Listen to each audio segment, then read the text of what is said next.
I want to tell you about the worst morning of my career. And before you start guessing, no, it wasn't after a failed procedure or after I argued with a team or lost a team member or didn't get something that I wanted. Those mornings I actually knew what to do with, because what failure does is it hands you a script. You lick your wounds, you learn the lesson, and you just get back up. We have all rehearsed that sequence 1,000 times. We know what to do. This was different. This was the morning after the biggest win of my professional career, or what it seemed like at that time. I had just gotten everything I had been working towards. Years of effort finally paying off. People were congratulating me. My phone was blowing up. I should have been on top of the world. Instead, I woke up at 4 a.m. I stared at the ceiling, completely paralyzed, not celebrating, not planning my next move. I was just stuck, replaying every small detail, wondering if it was a fluke, worrying whether I could actually sustain it, and mentally rehashing every decision up until that moment, terrified that I had gotten lucky and that the universe would figure it out. I didn't tell anyone about that morning for a long time because honestly, it's embarrassing. Who gets the thing that they want, they worked for so hard, and then frickin' falls apart? Turns out it's a lot of us. Way more than are willing to say it. Way more than are willing to admit it. That is what today's episode is all about. Welcome to The Making of Her. I am Dr. Meghna Dasani. Today we are kicking off a series that is going to change how you think about the relationship between your wins, your losses, and your ability to keep moving. This first episode, although it's not the first episode, is called The Morning After the Big Win. And it is about something that does not nearly get enough airtime in our conversations about success. That strange, disorienting paralysis that can follow when we've gotten exactly what we had wished, hoped, prayed for, and worked so hard towards. We are going to talk about the paradox that nobody talks about. Let me paint a picture for you, and I want you to be honest about whether any of this sounds familiar to you in your life. You have been working towards something for months, maybe even years. A promotion, a launch maybe, a deal closing, a number on your revenue report that finally starts with the digit or ends with the digit that you have been chasing. And then it happens. That thing actually lands. And for about 12 hours, you feel amazing, incredible, maybe less. You post about it, you call your mom, or you open a bottle of something nice. There is a window where it all feels exactly the way you'd imagined it to be. And then you wake up the next day or even the end of that day and something shifts. Not dramatically. Nobody watching from the outside would notice. But inside, that small quiet alarm goes off and it sounds something like this. What if I can't do that again? What if they realize I am not as good as that one result made me look? What is the right next move? Because if I choose wrong, I have just wasted all that momentum. Maybe I should wait. Analyze. Be strategic. I need to be really, really careful here.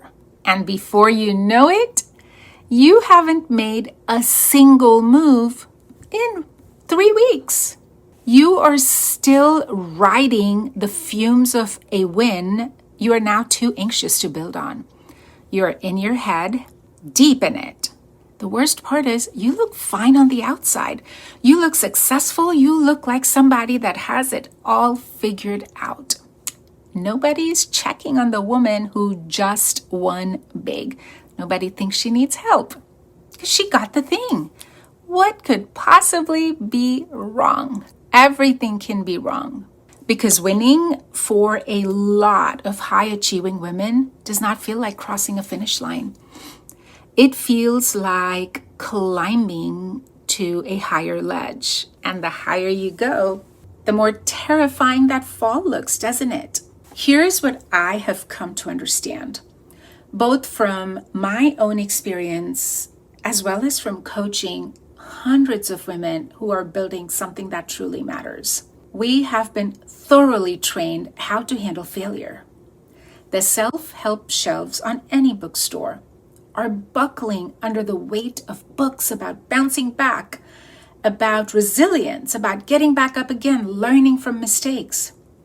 Rightfully so, that's important. I'm not dismissing any of that. But almost nobody is talking about what happens when the win itself becomes the thing that stops you. I want to take you somewhere specific. It's a Saturday morning and I am sitting on a metal bleacher at one of my daughter's tennis matches. If you've ever been a sports parent, you know that posture, right? You're leaning forward, hands are gripping your knees, you're trying to look calm while your heart is doing something completely unreasonable. See, my daughter had just won a really tough point. I mean, the kind of rally where both players are running each other ragged and the crowd is holding their breath. She cracked this beautiful cross-court winner and we all erupted in cheers. And then I watched her do something that made me sit back in my seat. She froze right there at the baseline. Instead of getting ready for the next point, she was processing.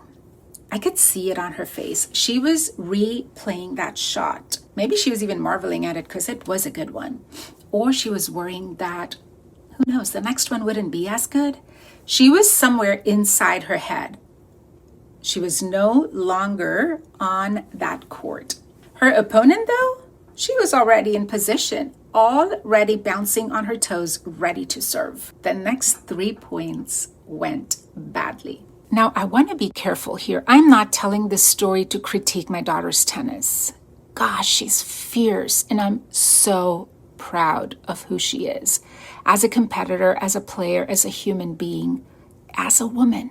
I am telling this because in that moment, sitting on those bleachers, something clicked for me that I had not been able to articulate before. That win, it took her out of the match just as effectively a loss would have. That sentence rewired something in my brain, and I keep going back to it because it's not true just about tennis. It's true about business deals that close and then they leave you second guessing your pricing. It's true about keynote speeches that crush and then leave you convinced you can never top that. It is true about revenue months that spike and then they send you into a spiral of anxiety about, was this month just a fluke? This is when the win itself becomes the disruption. And what I realized watching my kid on that court was that the problem was never the outcome, win or lose. The problem was the same. She stopped moving. She paused the action to go inside her head, to think about what just happened instead of doing the next thing. I started watching for this pattern everywhere after that day. In my dental practice, in my coaching clients, in myself. And once you see it, you cannot unsee it. The patient who gets a clean scan and then cancels their follow-ups because everything is fine now, right? Until it isn't. The entrepreneur who has her best quarter ever and then spends the next one redesigning her website instead of selling because she's suddenly afraid that her brand doesn't match her new level. How about the executive who gets promoted and then immediately starts softening her opinions in meetings because now there is more at stake, there's more to lose. Different arenas, same paralysis, same root cause. They let the win pull them out of the motion and back into their heads. Okay, so let me get a little nerdy with you here for a minute, because I think that this distinction matters, and I haven't heard anyone else kind of make it out quite this way. See, when you fail, your brain hands you a problem to solve. That's what our brain does, right? This is actually useful because your mind goes into troubleshooting mode. What went wrong? How do I fix it? How can I try to not make that happen again? What's the adjustment? There is pain, absolutely. But there is also a clear direction. It gives you a to-do list, even if you don't always love what is on that to-do list, right? But when you win, your brain doesn't know what to do with itself. There's no problem to solve. There's no obvious next action. And for the kind of woman who is wired to optimize and improve and fix things, that absence of a problem becomes its own emergency. Sound familiar? So then your brain actually manufactures one, because that's what it's trained to do. We think of things like, maybe that win was a fluke. Now you have something to worry about. Maybe you'll get lucky and it won't happen again. Or maybe you got lucky and it won't happen again. Now you have something to analyze. Maybe that next move will expose the gap between who you are and who that win made you look like. So now you have something to agonize over. Your brain has successfully converted a win into a crisis. Congratulations. And you didn't even notice it happening because the whole time it felt like you were just being thoughtful or careful or strategic. You were not being strategic, were you? You were being stuck. And there is a world of difference between those two things, even though they wear the same outfit. Here's what makes this more dangerous than post-failure overthinking. When you spiral after a loss, people check on you, right? Your support system activates. Someone says, hey, are you okay? And even if you say you're fine, there's at least an awareness that something is off. But when you spiral after a win, nobody comes looking. You're the success story. What do you have to worry about? You are the one that everyone is aspiring to be like, and you are quietly falling apart. You're coming apart at the seams because you can't figure out why getting the thing you wanted so badly didn't feel the way you expected it to. I have sat across from women who are running 7-figure businesses who are terrified to make their next move or their next hire because the last one worked out so well. They're convinced that the next one's going to be a disaster. This is post-win paralysis. It is everywhere. All right. So I know that when most people think of a dentist, they don't think of somebody who is going to hand them a life philosophy. Fair enough. I should be sitting here telling you to brush and floss your teeth, or maybe even at least talk about your snoring. But hear me out. 30 years of looking into people's mouths has taught me something that applies way beyond the chair. In my practice, I see a pattern all the time. A patient comes in, we discuss a problem, a cavity, a cracked tooth, periodontal disease, something that needs attention. And I explain what needs to happen, and I give them a treatment plan. Straightforward, right? And then some patients, not all, some don't come back. Not because they're afraid of the procedure or they can't afford it. Sometimes that is the case, but because they go home and they start thinking about it. What do? They Google, they chat GPT, they read forums on Reddit, they discuss options, they call their friend, talk to their next door neighbor who had a root canal and ask them what it was like. They go deep into research mode, which is really just worry wearing a lab coat, isn't it? And here's what never once in the entire history of dentistry has happened, that we've thought or a cavity or an infection away. You cannot research your way out of your cavity. You cannot talk to your best friend the way out of a root canal. You cannot analyze your way past a cracked molar. Your teeth do not care about your research.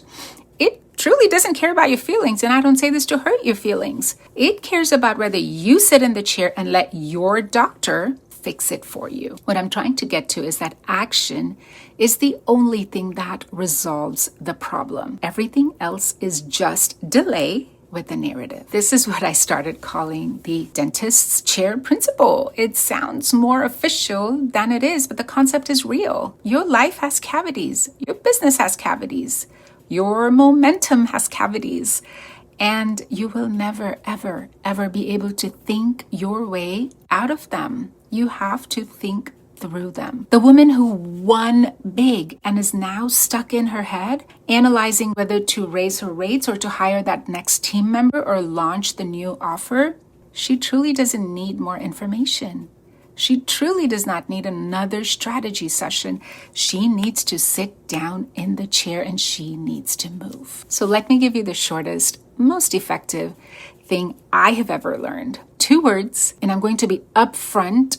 When I first heard them, I thought they were dismissive, maybe even rude. It took me a while to understand that they were actually the most compassionate thing anyone could ever say to me or that I could say to someone. So what? So what? You won that big contract. So what? What's next? You tanked that presentation. So what? What are you doing tomorrow? Your revenue doubled last quarter. So what? What's the move for this one? You got rejected from the thing you wanted more than anything. So what? What are you going to do instead? See, these 2 words are not about minimizing what happened. Far from it. They are not about pretending that the win doesn't matter or that the loss doesn't sting. They are about refusing to sit in that outcome, good or bad, and let that become the place where you stop. When I started applying this to my own life, I felt almost reckless at first, right? I had built my entire identity around being somebody who thinks things through, who's careful,